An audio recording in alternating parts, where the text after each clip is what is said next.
السلام عليكم ورحمة الله وبركاته. ازيكم عاملين ايه؟ وحشتوني والله كتير كتير كتير بجد بجد وحشتوني قوي. النهارده بقى هنعمل ايه؟ رمضان طبعا على الابواب، كل سنة وانتم طيبين ودايما حبايبكم جنبكم ومتجمعين مع بعض دايما. كل سنة وانتم بألف خير ان شاء الله. طبعا انا ايه بقى؟ كل كده كده الحاجة غالية بقى، والاكل غالي والشرب غالي، كل حاجة غالية بقى وكده. وكمان مفيش زينة، قلت لا بقى ما بديهاش والله. ده انا جايبه زينه ومعلقه زينه افرح برمضان واحس برمضان. رحت جايبه ايه بقى رايكم؟ ايه رايكم؟ رحت جبت بقى زينه رمضان، جبت زينه رمضان اهي، وقلت ايه بقى هعلق. لسه بقى لسه في حاجات تانية حلوه. بصوا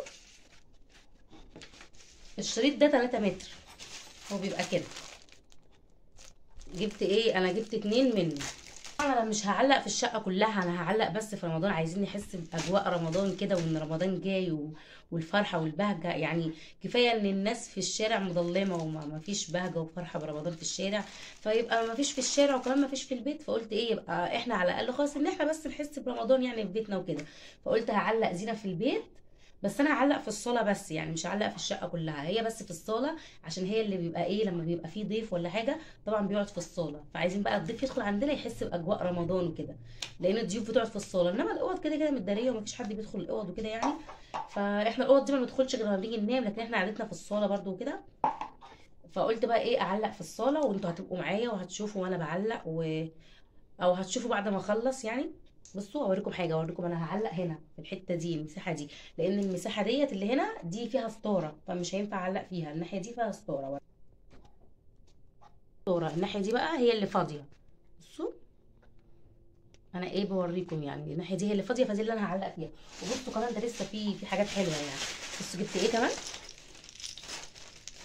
جبت برضو لمض صغننه كده، هي عباره عن فوانيس صغننه بتنور.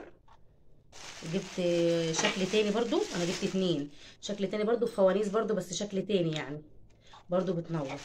طبعا ايه بقى، خليكم معايا على ما اعلق بقى الزينه وكده، وهرجع لكم تاني بقى بعد ما اعلق. بنت شوشو اخت جوزي جت ايه، قعدت معايا شويه. بقول لها يا شيماء، بقول لك ايه، هي الحاجات دي بتتعلق ازاي؟ بتتعلق بايه يعني؟ ادق مسامير؟ راحت قالت لا لا ما تبوظيش الحيطه وكده، تدقي مسامير ليه ومش عارفه ايه وكده، ما تبوظيش الحيطه. قلت لها طب امال اعمل ايه؟ قالت لي في عيد ميلاد بنتي لما كنت عندنا، مش انا كنت لازقه البلالين بحاجه كده؟ قلت لها اه. قالت لي دي ما بتلزقش في الحيطه، يعني بتلزق في الحيطه بس لما تحبي تخلعيها ما بتسيبش اثر. قلت لها اه دي اسمها ايه؟ قالت لي دبل فيس. قلت لها طب الدبل فيس دي بكام يعني؟ قالت لي هي بكره كده اهوت ب 20 جنيه. قلت لها ايه ب 20 جنيه؟ لا طبعا مش هجيب ال 20 جنيه، انا اولى بيها. ال 20 جنيه بتجيب حاجات كتير، بتجيب ب 10 جنيه عيش فينو للمدرسه للعيال، و10 جنيه مصروف حتى من غير جبنه، عيش فينو حاف كده من غير جبنه.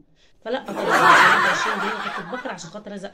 راحت قالت طب بقول لك ايه، انا عندي لزق اللي هو بتاع المستشفى، عارفاه اللزق الطبي الابيض ده؟ قلت لها اه عارفاه. قالت لي عندي بكره هبعتها لك. قلت لها ده هينفع يتلزق بيه في الحيطان؟ قالت لي اه يا شيخه هينفع. فانا بسالكم انتوا هو هينفع؟ راحت بعتت لي هي دي اللي انا هلزق بيها، هل ينفع ولا ما ينفعش؟ انا هجرب وهشوف برضو. فطبعا ابو بلاش مفيش احسن منه. انا ايه اللي يخليني اجيب بكره الدبل فيس ب 20 جنيه اهي ببلاش؟ شحاته شحتينها شحاته، الشحاته مفيش احسن منها. خليكم معايا بقى واستنوا. يعني بصوا في التو اللحظه لحظه كده، لحظه بس، وهتلاقوا الزينه دي اتعلقت كده، ويا رب اعرف اعلقها ويا رب ما اقعش واتكسر. عشان رمضان يدخل علينا بخير كده اهو. خليكم معايا وهرجع لكم تاني. ايه رايكم؟ علقت الزينه، كنت هتكسر كذا مره، وقعت كذا مره، بس الحمد لله ربنا ستر. علقت الزينه في الاخر. ايه رايكم بقى؟ بصوا بكر ورشيده وده فنانيس باين، انا ما اعرفش والله اسمه ايه، بس هو عجبني يعني. انا بحب الكرتون بتاعهم وبحبهم لما بيظهروا في رمضان. بصوا انا كده بقى حاسه باجواء رمضان بصراحه. بصوا فوق، لا وفي كمان حاجه تاني. بصوا لغايه الاخر هناك. يلا تصبحوا على خير وكل سنه وانتم طيبين ورمضان كريم. كنت عايزه اقول لكم برضو ان مش انا بس اللي علقت لوحدي، اللي علق معايا برضو عيالي. طبعا الاستاذ محمد زوجي نايم جوه، طبعا هيصحى الصبح هيتفاجئ هينبهر كده ان انا ازاي عملت كده وعلقت الزينه لوحدي. ما تنسوش بقى الاشتراك واللايك، اشتركوا في القناه وتفعلوا زر الجرس عشان يوصلكم كل جديد ان شاء الله باذن الله. مش ناويين نتاخر عليكم تاني في فيديوهات، بس عايزينكم بقى تشجعونا، وعايزين نفطر بيكم ونبقى عيله كبيره بيكم ان شاء الله، ونبقى مع بعض كده يعني.